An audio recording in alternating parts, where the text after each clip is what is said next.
Jorge Alberto Romero, de 28 años, fue imputado hoy al mediodía por dos fiscales en el marco de la audiencia imputativa justamente, que se llevó adelante en Santa Fe, en el marco de la causa que investiga el crimen de Gabriela Di Giorgio, que ocurrió en Esperanza el pasado viernes, y que tuvo como protagonista a este señor que vemos en pantalla, Jorge Alberto Romero, de 28 años.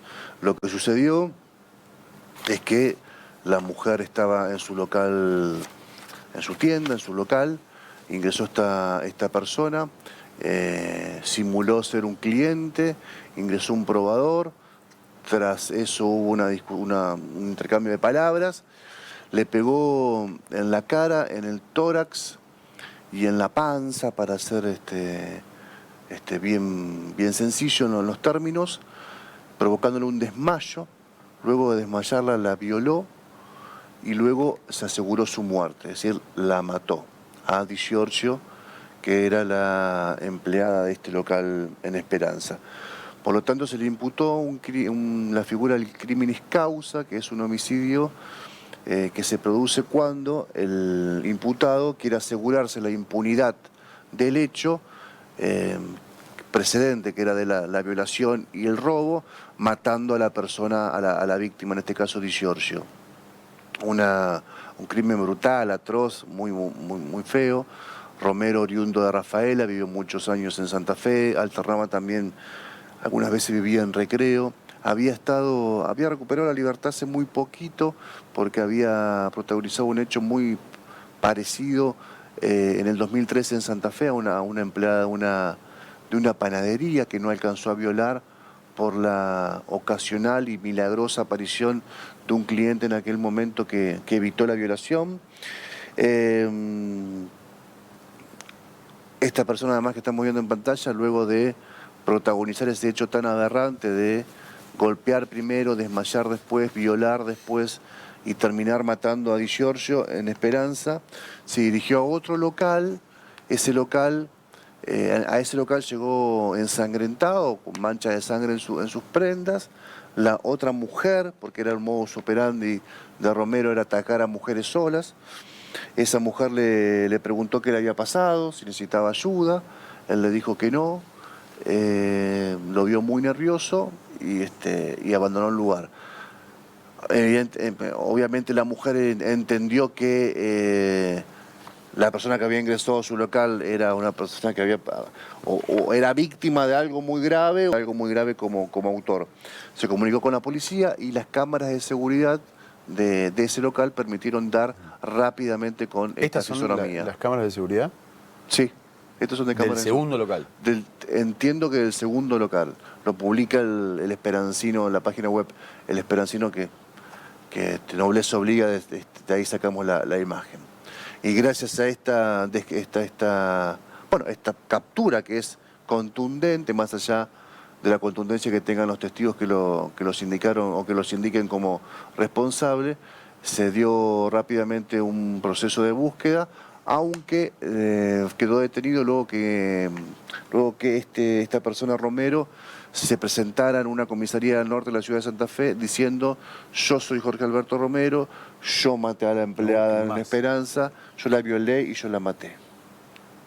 Quedó detenido y hoy fue la audiencia imputativa.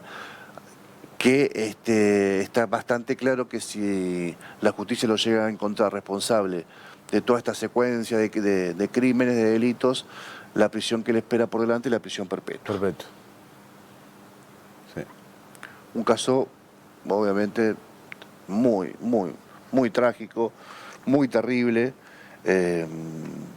por las características de la víctima, porque además muchas veces dice: ¿y si este hombre hubiese estado preso por esto, por lo otro? No es el caso tampoco, ¿no? Que muchas veces abundan esos casos. Tenía prontuario electivo, pero no... Tenía prontuario, había estado preso 6 años, de hecho, había recuperado la libertad hace poco. Un análisis que se puede hacer en voz alta es qué seguimiento hace lo que antes era el patronato deliberado respecto a los presos que se reincorporan al mundo libre, ¿no? Ahora creo que se llama servicio de egreso postpenitenciario, tiene alguna denominación por el estilo. porque hacía poquito que había salido al mundo libre esta persona. Y hace muy poquito tiempo... ¿Cuánto? ¿4 meses? 4 meses. Y en tan poco tiempo ya está protagonizando un hecho de estas características. Bueno, está claro que la cárcel no te reeduca, no te rehabilita, pero el seguimiento que debería tener además el Estado cuando recupera la libertad debería ser más exhaustivo. Digo esto sin saber, tal vez existió, tal vez tenía un seguimiento, un control, pero habrá que ajustarlo más, mucho más, ¿no? Esto es un femicidio, lo que ocurrió es me preguntaban recién en la producción si es un femicidio con claridad, actuó movilizado por el odio hacia la mujer. Movilizado por el odio hacia la mujer, no solamente para garantizar su impunidad con el crimen de la mujer, es decir, la impunidad del robo primero y después de la violación, sino movilizado por el odio hacia el género. Por lo tanto, se le imputó la figura de femicidio. ¿Por qué estuvo 6 años preso? Por un hecho ocurrido en 2013 en Santa Fe. En esa oportunidad tenía 22 años. Llegó a una panadería. Ah, el hecho de la panadería que hoy describía. Exactamente. Le dijo que tiene un intento de violación, digamos. Que tiene un intento de violación. Y tiene además un modus operandi muy parecido. Le pegó, para hablar de liso y llano, 2 piñas a la empleada que estaba atendiendo la panadería. La dejó muy descolocada, la llevó hacia un cuartito, podríamos decir, de atrás de la panadería para someterla sexualmente, y ahí es cuando llega este cliente, con 2 hijitos chiquitos, además este cliente, lo que evita que se produzca la violación en aquel momento. Es más, este hombre aparece desde el fondo de la panadería y le dice, ya lo van a atender, está un poco ocupada la empleada, toma plata de la caja registradora y se va. Con una cosa muy interesante, si es que hay algo muy interesante en toda esta historia. Cuando él llega a la panadería en el 2013, le dice a la empleada que él recientemente había sido papá y que necesitaba trabajo porque él era maestro pastelero. Le hace anotar en un ticket su nombre, sus datos, su teléfono y el teléfono de la madre. El ticket queda en la zona de la caja registradora y después él protagoniza todo esto que les comentaba. La lleva al fondo, le pega, intenta violarla. Cuando regresa y toma contacto con el cliente, toma la plata de la caja registradora y se va, pero queda el ticket con todos los datos de él. ¿Eran reales? Eran reales. Eran reales. Y así permiten, bueno, capturarlo enseguida en aquella oportunidad. Bueno, ¿qué pregunta esta que hacía, ¿no? ¿Qué hace lo que antes era conocido el Patronato de Liberados? Donde además hubo un intento de ataque, de violación en el episodio anterior. Sí, ¿no? sí, fue condenado por eso, justamente, sí. Y bueno, y hace muy poquito había recuperado la libertad. Toda la comunidad esperancina está muy, muy conmovida porque, como suele ocurrir en estos casos, la víctima era muy, muy querida, ¿no? O a veces sucede en estos casos, la víctima muy, muy querida, y nadie espera un final de estas características, ¿no? Estás cerrando tu negocio después de una jornada que seguramente es complicada porque la situación económica no es la mejor, que termine de esta manera. Tremendo. Es terrible. Bueno, la audiencia imputativa hoy a las 12:20 se le imputó lo que te decía, se le imputó intento de robo, violación con acceso carnal,